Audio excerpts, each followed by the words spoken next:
what odds would you put the chances of getting to 1.2 million? Because the federal government talks about the social element.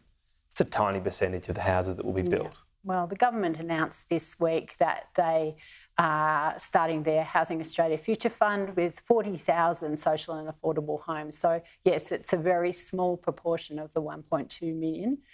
It's an essential component of the 1.2 million, but still nothing compared to what is needed.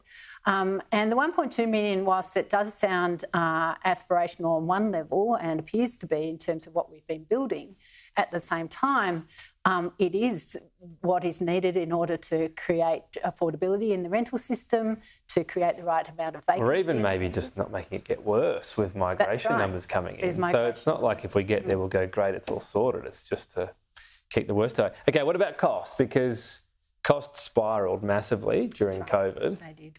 Have they come down? I mean, everyone's talking about what's happening with the supermarket industry. Have they actually come down? Because people will put up prices, builders will put up prices, maybe they don't put them down, maybe they just plateau for a while.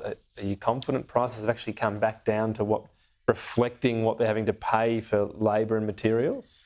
So during COVID, the prices of all supplies just skyrocketed, timber and concrete in particular, and we've certainly seen timber prices come back from their COVID levels, and we've seen, but concrete, for instance, is still very high, and I don't think that they'll ever go back to the pre-pandemic levels. Not back there, but no. I mean, how much confidence do we have? Once you can sell something at a certain price, if you're selling it, you're unlikely to bring it down. Maybe you keep it at the same price for a while. Are people actually, builders actually saying, look, yeah, the timber's a lot cheaper now, we'll bring that back down? I think where they can, they are. And I think that the certainty of being able to price ahead is really important for builders as well. What about quality?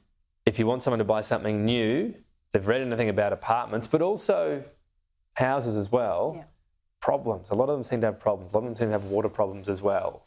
Is enough being done that? Is private certifying, has that failed? Look, there is houses are a complicated thing to put together, and there's often defects at the end of a project that get rectified. Certainly in the multi-unit sector, there are some complex issues, particularly as you mentioned around waterproofing.